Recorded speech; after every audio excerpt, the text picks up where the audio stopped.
On Friday, February 16th, 2018, 20-year-old Ryan Shtuka finished working at Sun Peak Ski Resort in British Columbia, Canada. After work, he went home and later went to a silent disco at one of the local pubs. Later that same night, he would end up at a house not far from the pub, hanging out and drinking with some friends and roommates until the early hours of Saturday, February 17th.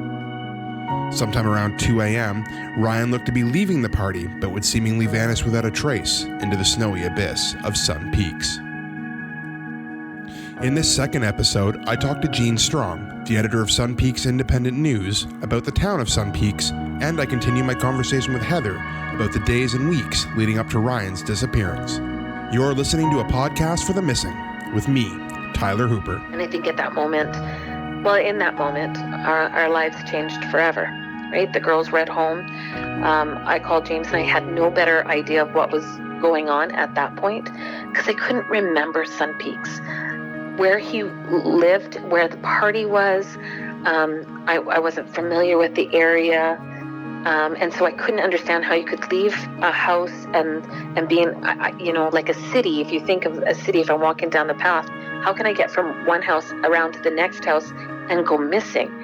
And then you recognize when you get up there that it's rural. The terrain is uneven. There's so many trees up there. It's a ski resort, right? And it's mountainous. Sun Peaks is a town and ski resort located about 45 minutes outside of Kamloops, BC. It's approximately a 9-hour drive from Beaumont, Alberta, where Ryan grew up. Year-round, there's less than 1,000 people who call Sun Peaks home, but during the winter months, its population booms as seasonal workers and tourists flood the town to enjoy the slopes and the scenic outdoors. Jean Strong is the editor at Sun Peaks News and is no stranger to the community. I have been connected to Sun Peaks since I was a child, so I came up skiing here for pretty much my entire life, and then was even more connected to the community when I was going to university about 45 minutes away. I moved up here full-time just after graduating from journalism school, so the end of 2016. It's changed a lot in the last 5 or 10 years. It's been a huge period of growth for the community, but it still has that very tight-knit group of core locals, and even as that group grows in numbers, people are still very friendly. They know each other really well. Everyone bands together, which I really appreciate about the community. And other than that, I think it's a pretty typical small town. Yeah, the community has a very funny split between a big population of retired people who have worked their entire lives to be able to afford to live in a resort community, and then the people that make that community tick with the boots on the ground. So all of those seasonal staff or full-time staff that work in restaurants and at the lifts and everything. So there's a huge culture of being outdoors. Obviously, we live in an amazing place. There's a lot of skiing and boarding, and then in the summer, huge mountain bike culture and hiking. But what comes with that really young population that really keeps the resort operating is also a very big party culture, which I think is really expected and found in any other resort community as well, where you have people who are here for a season or for a year or two who are living in not the best housing all the time, maybe staff housing, and you kind of run down rentals, and then there's that big party culture where that's what you do, especially in the winter. And when you drive from Kamloops to Sun Peaks, there's really one main road, both in and out of the community. In the summer, there are some back road options, but as soon as the snow flies, you're on that one highway that comes up from Kamloops. It's curvy and snowy and kind of your typical road up to a mountain resort. The community is still quite small. It's what a lot of people describe Whistler as being about 25 years ago. There's a number of residential neighborhoods. The West Village is more of the area where locals tend to live. There's a lot of duplexes, a lot of townhomes, and it's more affordable for most people who work in the community. And then typically, as you move towards the east end of the village is where the newer developments are and where these larger single-family homes are kind of building out. And then after that, it's really just trees and a whole lot of back roads and forests and mountains until you get into the Shuswap area. As a reporter in a small town, you must be ready to report about anything. It's really the only way locals or visitors get information about what's going on. And like any town, there's crime. Prior to Ryan's disappearance, crime was something that occurred in Sun Peaks, but it was mostly predictable and not usually very dramatic. Being a reporter in Sun Peaks is much like being a reporter at any small town across the province. For the most part, we have municipal politics. We have lots of events to cover because we're a tourist destination. We have thrilling small town stories about missing pets and debates about whether or not we should add speed bumps. We have debates on if we should add a stoplight in town or if that would ruin the ambiance. So while the reporting is very important for the community and gives people information that directly impacts them that they wouldn't get from a news source in Kamloops or on a provincial level, for the most part, it's pretty basic day-to-day reporting rather than huge political or other pieces that you would see from bigger outlets. Before Ryan went missing, when I was working at the newspaper, we did cover some crime. We, in the shoulder seasons, were often the target of break-ins from community or from people who will come in from outside of the community because they know that more homes are empty and there's no people around to watch them or catch them. So pretty much like clockwork, every spring and every fall, we get a rash of break-ins and everyone has to lock their cars and lock their doors, which doesn't always happen up here. There have been a couple of missing people or missing groups of people, but for the most part, that was people who had skied out of bounds, got lost, got stuck in the woods, search and rescue came out, and they were found within a few hours. And there was always that happy ending. There was one winter where it seemed to happen every couple of weeks. People were going out of bounds and getting lost and being reported missing and being searched for. But every single time they were found within, by the next day, by the morning, they had been taken off the mountain. I'm going to resume my conversation with Jean about Ryan's disappearance in a future episode. But before I get there, I want to talk about Ryan's time in Sun Peaks prior to his disappearance. Ryan drove up to Sun Peaks at the beginning of December. He quickly made friends with coworkers and roommates and he began to flourish. So much so that he actually ended up spending Christmas there. I thought he was going to be homesick, right? I thought he'll want to come home. He'll want to do the same traditions.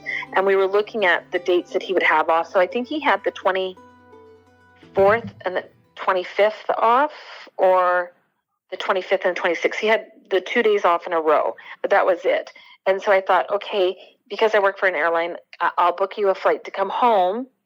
You can come home Christmas Eve. You'll get in a little bit late, and then you can leave and spend Christmas and then leave the next day. And he was sort of hummed and on. He's like, well, why don't you come up here? But he really wanted us to come up so he could see Oscar, the dog. I was like, well, it's a little more expensive for us to come up as a family, to come up to Sun Peaks. It's Christmas time, it's ski season, and it's not an expense that we could afford or either fathom trying to put together at short notice. And so he hummed and hawed, and then he's like, no, I just don't think I'm going to have enough time. And I, and in my mothering mind, I'm thinking, oh, he's going to be so upset. He's going to miss us so much. He's going to be homesick. And we talked to him on Christmas Day. He had one of his best Christmases. He was thrilled. I mean, he was happy to talk to us. I was worried that he wouldn't have the stocking, at the foot of the bed. He wouldn't do the same traditions. And he woke up and he goes, no, we're having a potluck. He called them his mates, I think, because there's so many of them were from Australia. So me and my mates are going to have a potluck, and we're going to go snowboarding today. And then me and my mates are doing a gift exchange. And then we're going to have potluck, and then we're going to do some skiing. And he was happy. He had a great, great Christmas. I was the one that cried because, I'm missing him. But he was happy to be up there with and he had sent pictures, and we saw pictures of him on Christmas Day all dressed up in his Christmas sweater, his ugly Christmas sweater. And again, sometimes I go back when I think about things, and I think him not coming home prepared us for the next year that we knew he was not coming home, right? A year since he had left. And so the very first Christmas, when we knew we were without him, not that it was easier to bear, but I could almost in the back of my mind pretend that he was still in Sun Peaks hanging out with his mates. By all accounts, it seemed that Ryan was relishing in his time at Sun Peaks. Heather says that he was up every morning early, hitting the slopes with his snowboard before having to start his shift as a tube operator. Heather says that through their almost daily correspondence, Ryan seemed happy. Scott talked to him quite a bit. He would call him all the time, and they would have lengthy conversations, and Ryan told him, he'd been up, he'd work, he'd have, I think, Sundays and Mondays off. And so, but his shift was 11 or 11:30 till 7 or 7:30. And so he told Scott he was up early 36 days in a row so he could snowboard before he snowboarded 36 days in a row. So he would get up, and honestly, he was late to work, I think they said, every single day. He was like 1 or 2 minutes late because he would take that last ski run up and take the last run down and hope to time it so that he could be right there. And he'd come in and he'd throw off his snowboarding and get into his boots so that he could work the tube time for the rest of the day. And they'd laugh, and despite all the fact that he was late 2 or 3 minutes every single day, they wanted to make him a supervisor. And he was like, you know what, for 75 cents an hour more, I don't want the extra responsibility. He wanted to snowboard. And so he did that, and he was happy about that. I would send him direct messages on Instagram. And it was sometimes, at 20, almost 21, is he going to text his mom right away? No. He, typical average boy, not going to send a lot of responses back. So sometimes it would take him a couple of hours. Sometimes it'd be a day before he'd respond back to my messages. And that was okay. I was okay with that. But if I wanted something immediate from him, I just had to send him a picture of the dog on direct message or something for the dog. And he'd come back to me right away. But it was because I would text him at 9:00 in the morning when you get up and drive the kids to school and you're sitting down. I'd send him a little something. And he would respond, I'm like, gosh, you're up awful early, Ryan. And he goes, I don't want to get in the habit of sleeping in, which I thought was kind of a weird thing because you're not working until 11. But he'd get up and go snowboarding as soon as the hill opened. As Ryan continued his life in Sun Peaks, Heather and the family began to miss him. They started to think about visiting him. But Heather was recovering from an injury, which delayed any plans to visit Ryan until the new year. They began to plan for a visit at the end of February or sometime in early March. We were talking about going up in January. We were looking at it, and he had a friend from here go up, and they had spent a couple of days, and he had really enjoyed himself at that time.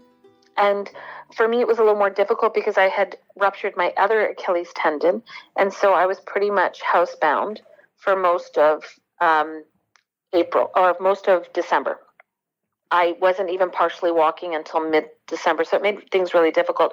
So in January, I went to see my mom in Florida and I spent 3 or 4 weeks there just because there was no ice and I was able to get out and walk around and not worry about slipping and falling on ice. And so I thought, all right, I'll come back in January and I'll go see him in February before I go back to work. And so that was always really the plan. And then Valentine's Day comes, and I'm thinking, okay, once that comes, we'll go up and see him maybe later in February, early in March, and then that opportunity never came for us. But the Shtukas would not get to visit Ryan in Sun Peaks. The last time they would see Ryan's face before he went missing was on Valentine's Day, February 14th, when Ryan video dialed them to catch up. Heather would send him texts the following day, but on February 17th, Heather sent Ryan a text that would be left unread. Valentine's Day, who knew that would be the last time that I would see his face, talk to him and see his face. But normally he didn't FaceTime a whole lot with you. He'd text you, he'd talk a little bit on the phone, but didn't FaceTime because he's out doing stuff. And I got that, and there's no judgment or disappointment there. But on February 14th, he actually sat down and talked to all of us. The girls got a chance to say hi to him. They got a chance to talk to him, and he had a smile on his face, and he was great with the girls. He was friendly with the girls, loving with the girls. He listened to us. He laughed with us, all of that. So that was our very last conversation, was on Valentine's Day. And then, of course, I would have sent him something on the 15th, like, I love you. And I did send something on the 16th, and then again, I did send something on the 17th. And the 17th message was never read. Almost everyone I've talked to, including Heather, seems to think Ryan was having the time of his life in Sun Peaks prior to his disappearance. But Heather admits you can never fully know what's going on with your kids, no matter how much you try. Heather says that through their correspondence and interactions, Ryan seemed to be thoroughly enjoying his life in Sun Peaks. If anything was wrong, he didn't talk about it. I mean, it's always a strange one to ask a parent, I suppose. Unless you are a parent of a younger child and you have the finger on the pulse of whatever they're doing, all their activities. You're knowledgeable about all their comings and goings and everything that they're experiencing. You have a better sense when they're younger. Of course, as they hit teenage years, you realize that you're I don't want to say less important, you're less involved. And that's not because you don't choose as a parent to be involved. The sort of things that they will reveal to you become a lot more private. So they'll share what they want to share, but a lot of those things that they keep to themselves unless it's something that they absolutely need. So as Ryan was going through his teenage years, I mean, we never had any problems with him. I never had, he wasn't disrespectful. He didn't break curfew. We never had to discipline him in that sort of sense. He never gave us trouble in any form. But with that comes that sense of identity growing into an adulthood where, sharing all of the details of your life are not as important to your parents. So do I think that he was happy? Yes. I mean, every indication that he gave us, he was enjoying himself. He liked the friends that he had. He liked the job that he was doing. But does that mean that I know everything about that time period just based on what he told me?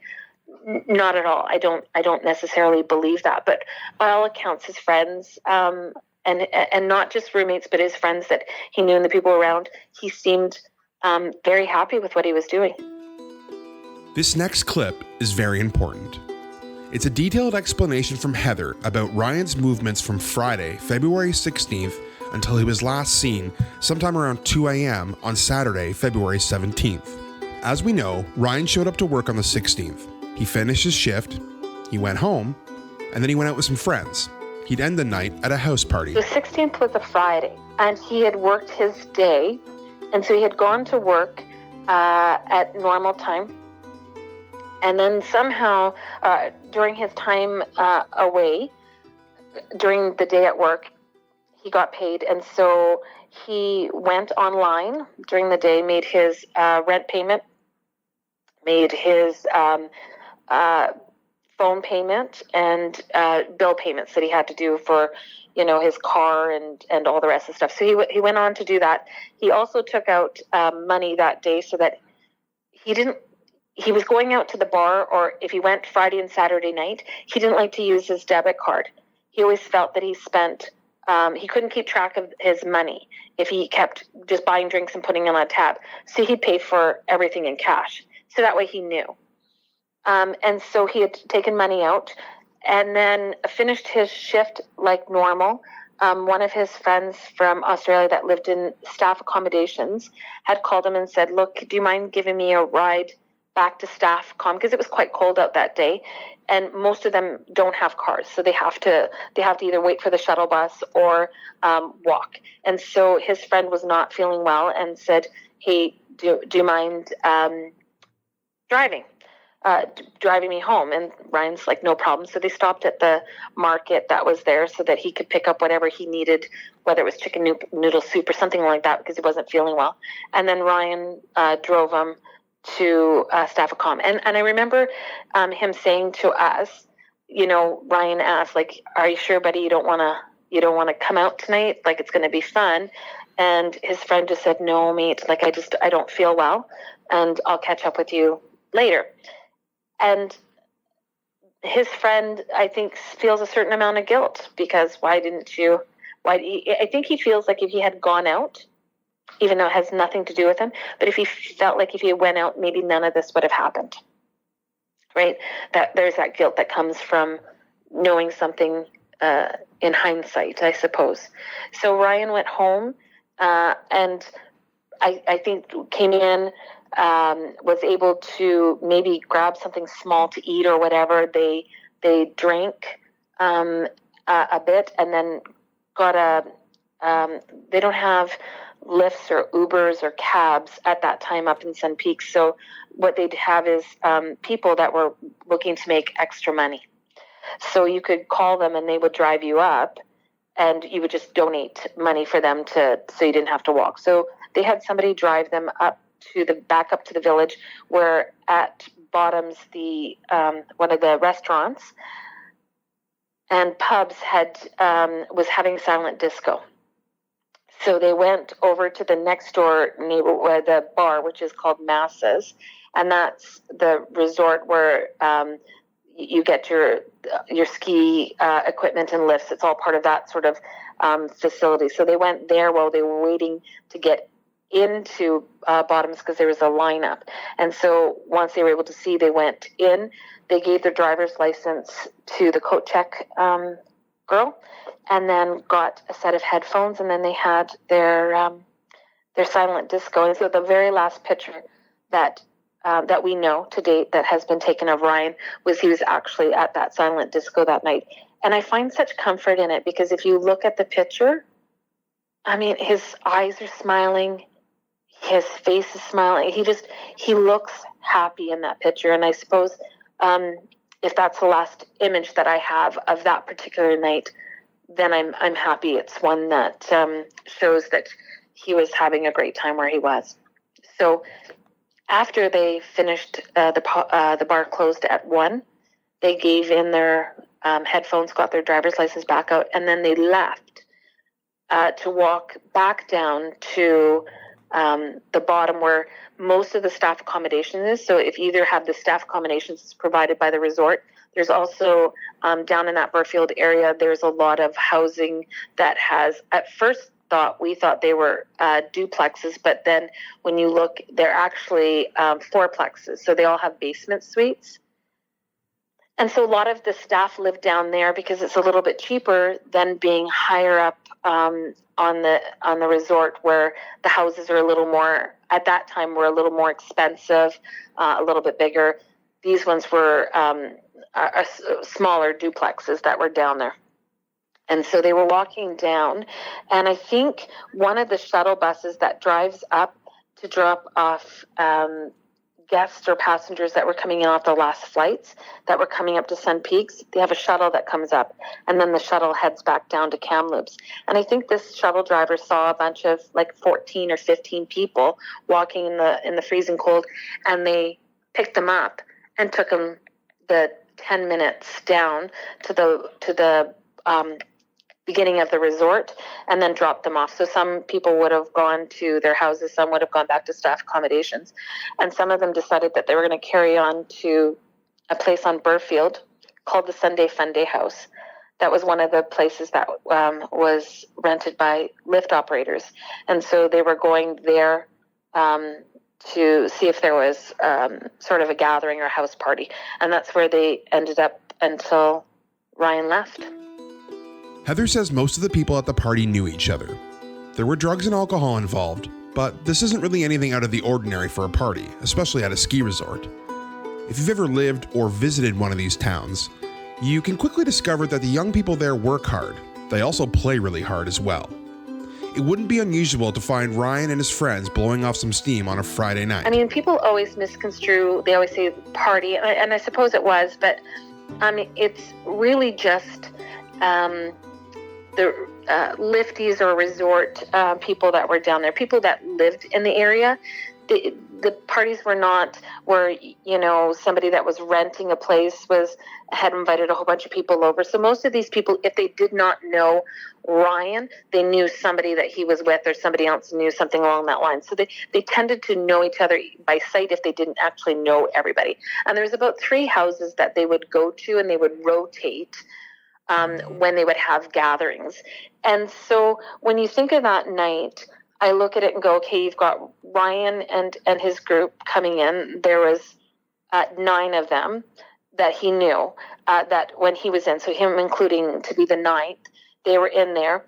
And so some of the people in that house obviously had been drinking. Some people had been doing drugs. Some people would have been doing drinking and probably had drugs. And then there were some that were completely sober. And they came in throughout the night at different times. So depending on whether or not you didn't have to work and you were there earlier, if you went to the silent disco and you came a little bit later, some people would have worked and finished their shifts at either the bar or at the hotel and came in, they were sober coming into so there was sort of people coming in and out, I think, throughout the evening until about 2:30 or something, and it was almost completely shut down. There was nobody in the house unless somebody knew who they were. And so that's where they sort of ended up. And then when you think about that, Ryan was with his group, him and 8 other people. And so James left first to go home. And again, I think the timing, people always want to pin down that time. They don't understand how people cannot be more specific. But when you have people that have no idea what's going to happen next, what's going to happen the next day, or who's going to remember something unless you tell them specifically this is about to happen. You need to remember everything about your surroundings. So they would have been drinking and or doing drugs and or doing both. And so their recalling of the events is always going to be a little bit hazy. They're going to contradict themselves. They're not going to understand what they're saying. The time won't feel well. They don't know exactly what they're doing. And so that has always been for us an issue in the sense that it's hard to get the hard facts. So he was there. James left first to go home and obviously made it. And then his roommates, they were a boyfriend, girlfriend. They got up with another friend and said, hey, we're going home. And Ryan, they, according to them, stood up like, okay, I'm coming with you, because that's his roommates. That's the people that he hung out with. And they thought he was going to get his coat on. And so they just continued and just walked out the door. And so they walked. And then it's minus 26. So I think of what I would do, even walking in my small town or city of Beaumont. If we're at a place and we've gone out for the night and we're walking home, I would walk home by myself, and nobody thinks anything of that, right? Because I'm adult. But you walk home, you've got your head down, your hands in your pockets, and you're just beelining to get wherever you're going to go. And I believe that's what they did. And then at some point they turned around to say, okay, like, is Ryan here? And they looked and he wasn't. And I think at that point, either they thought maybe he stayed, he decided he wasn't going to come home. I don't know if they ever thought about it, or he's got caught up and he's going to catch up with us.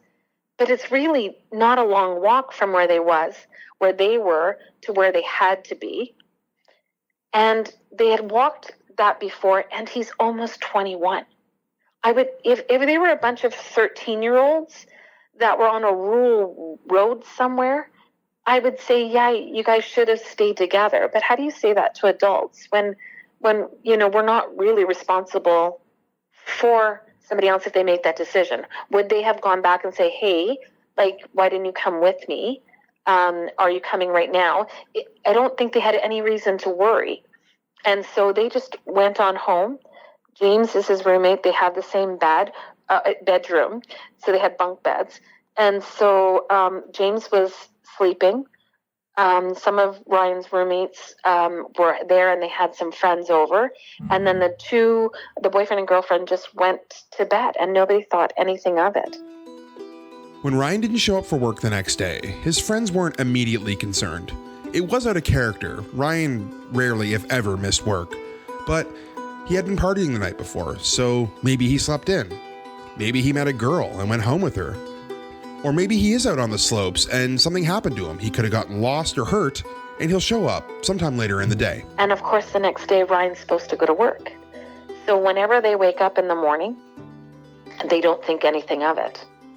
Until probably, and I'm not always sure about the story, in the sense of if I'm telling it right, but my understanding is about 11:30 or so, one of the coworkers of Ryan, or maybe his manager, had texted the roommates and said, "Hey, like, we really need Ryan today. Like, he better not, like he's showing up. He better not come." And just checking in with him, and they're like, "Oh, he's not at work." Well, like, he's not here. And so I think at that point they were like, "Okay, well, check to see." And I think at that they were then, "Hey, like, is he there? Is he not there?" They called to see if he had stayed at the house, I guess, or called friends, and nothing. And so they then texted the manager back, but I don't believe she answered her text until 7:00 that night. So until she was finished her shift. So I think at that point, if I understand it correctly, they just assumed he had gone to work. They didn't go into it. I mean, his snowboard, I think, was still in the car. So maybe they didn't look for that or see if he had taken the appropriate stuff. I don't think they looked that far. And it wasn't until she texted back and said he didn't show up at all today. That's when I think they started getting worried, because it's completely out of character for him. But when Ryan didn't come home at all that day, his friends began to worry. They started to look for him, calling around to see if anyone had seen him. They hadn't. It wouldn't be till later that evening that the Shtukas would receive a text that would shatter their reality. So even if he's a couple minutes late, like we expect him to be doing that last run, by 12, that would have been way past whatever he would have done previously. And so at that point, then they started putting the bulletins out, going on the Sun Peak Survivors Facebook site to see, has anybody seen him? We're just looking, like, anybody going to the hospital. I think they checked around and called people that they knew or at the party that they knew, and nothing. Because I think, as improbable as it sounded, we all just wanted to believe that perhaps he had gone home with somebody else and passed out there, and just skipped the whole day and just didn't. And his phone died and just didn't want to be in contact with anybody. I think that's what you want to believe. I mean, because everything else seems unbelievable and improbable. You can't imagine it. So you'll grasp onto whatever thing sounds logical, and that's what we all did, even though not one of us believed that could be the case. So then I think at that point they checked around, got no response, and that's when they called the hospital to see if anybody had been taken down to Kamloops, which is 45 minutes away.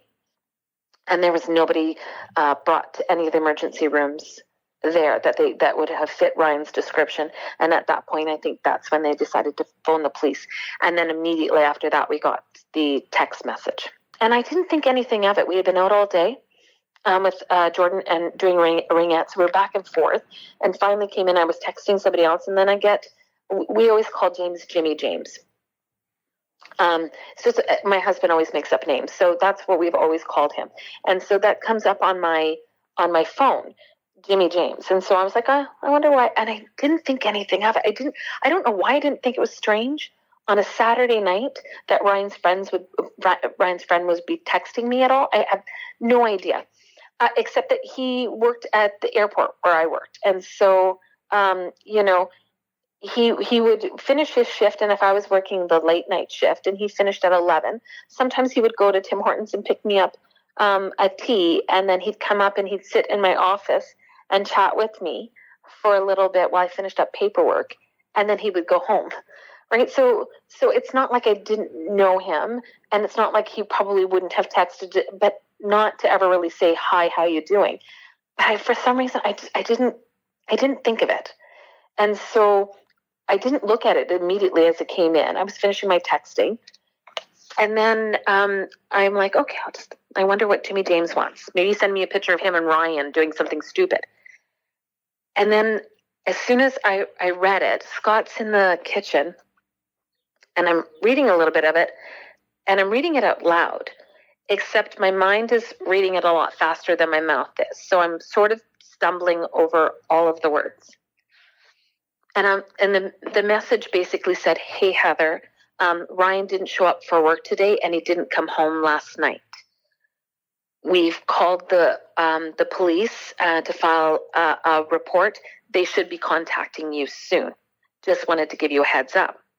And I'm reading it, and I'm stumbling over everything. And Scott's like trying to listen to my half ramble, but I don't say it out loud sort of thing that I'm doing.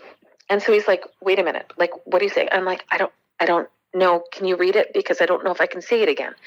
And so as soon as he said that, he goes, "Call James and find out what's happening, and I'm going to call the police." And I think in that moment, our lives changed forever, right? The girls were at home.